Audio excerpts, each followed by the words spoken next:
Content overload, rising prices, commercials. If you thought that we had moved on from the cable bundle, think again. Streaming platforms, they're recreating the very thing they tried to displace. Are you drowning in a sea of content and rising prices? If you thought escaping the cable bundle would bring relief, think again. Streaming platforms, once hailed as the liberators from cable's grip, are now ironically mirroring the bundling trend they sought to overthrow.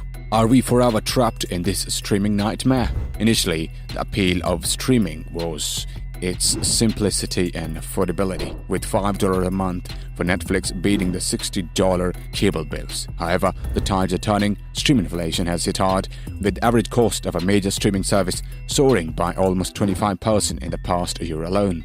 Consider Netflix, which climbed from $10 to $15.5, Paramount Plus doubling from $10 to $20, and Disney Plus leaping from $8 to $14. Even HBO Max joined the inflation party, inching from $15 to $16. The averaging household now juggles 4 different streaming services, eroding the cost advantage that once set streamers apart. As we think about the future, one can't help but wonder, will this streaming roller coaster ever find its final descent? Ever noticed how one streaming platform raises its prices by just $1 or $2? It may seem like a small amount, but when everyone follows suit, it adds up. Imagine paying for a bundle of top US streaming services like Disney Plus, Hulu, Netflix, and Peacock that totals $87 a month. Surprisingly, it's more than the average cost of a cable TV package, which stands at $83. Remember the joy of ad-free streaming? Well, that's fitting too. Netflix, HBO, and Disney are all embracing ad-supported tiers. In a sense, streaming platforms are rediscovering what cable companies always knew. Advertising is a lucrative cash cow. Despite lower monthly fees for subscribers, the revenue from ads is substantial, with the average revenue per user for ad-supported viewers surpassing that of those opting for ad-free experience. It turns out, in this age of streaming, every major company having its platform comes with its own set of challenges, especially when the allure of no ads becomes a thing of the past. Netflix has spilled the beans. They rake in more from members with the ad-supported plan. It's win-win, offering a lower-priced option for members while adding incremental revenue and profit for the business. But hold on, it feels like déjà vu all over again. The days of the commercials and hefty monthly fees from the cable bundles era have resurrected, only this time they've gone digital. Enter the era of churn. Viewers tired of rising prices and commercial interruptions are cutting the cord on streaming services. Research indicates that 35 million users bid farewell to their streaming subscriptions in the second quarter of this year, while only 37.5 million new sign-ups occurred. That's a mere addition of 2.6 million. In industry jargon, this phenomena is termed churn. People are adopting a new behavior, signing up for a service for a month, binge-watching everything they desire, and then cancelling for the next 11 months. This behavior has surged by an average of 35% from last year, posing a challenge for streaming platforms. The real risk now is that these higher prices might fuel more churn, especially if consumers are disappointed by the scarcity of new content this fall. Netflix seems to be weathering the storm well, insulated by its continued investment in originals and licensing content. While Netflix thrives and snatches market share, competitors like Paramount Plus, Peacock, HBO Max, and Apple TV are struggling with higher churn rates. There are folks out there who, unlike elites, find themselves unable to find what to watch. It's all spread out and it's getting expensive. The pressure on streaming services is immense. To keep you hooked, they must keep churning out must-see shows and movies year-round. However, legacy media companies are feeling the pinch, slashing content spending to achieve profitability. This pressure has given rise to unexpected partnerships, the great bundling. Under one umbrella, companies like Disney are orchestrating comprehensive bundles, offering a range of services that cater to diverse viewer preferences. This approach seeks to consolidate entertainment options and simplify the user experience. Meanwhile, streaming platforms are exploring licensing deals, as seen with Netflix and Warner Brothers. These agreements provide access to a lot of older content, ensuring a continuous flow of engaging material to keep audiences hooked.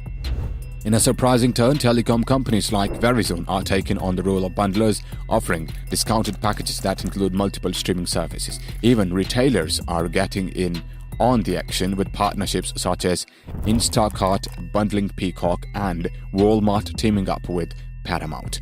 Adding another layer to this narrative are potential platform partnerships. Consider Apple and Paramount in talks to bundle their services into a more affordable package. Both platforms, facing higher than average churn rates, are exploring the synergy that could come from combining forces and addressing content library gaps.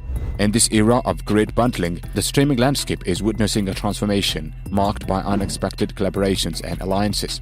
Old rivals are becoming new partners, navigating the complexities of content creation and audience retention in an ever-shifting streaming landscape. As we navigate the streaming landscape, the challenge of content retention becomes glaringly apparent. Consider Apple TV Plus boasting just about a tenth of the content compared to the next player, Disney Plus. Sure, you might sign up to catch the morning show, but once you've exhausted their limited offerings, what incentive is there to stay? Enter Paramount, leveraging its expansive lineup including the film studio CBS and the recently added Showtime library. It's a strategic move aimed not only at reducing churn but also signaling a potential sea change. Launching streaming services was merely the first step. Partnerships are the second. The final frontier could be mergers and acquisitions. If these partnerships prove successful over time, streaming may need to migrate toward the big tech platforms.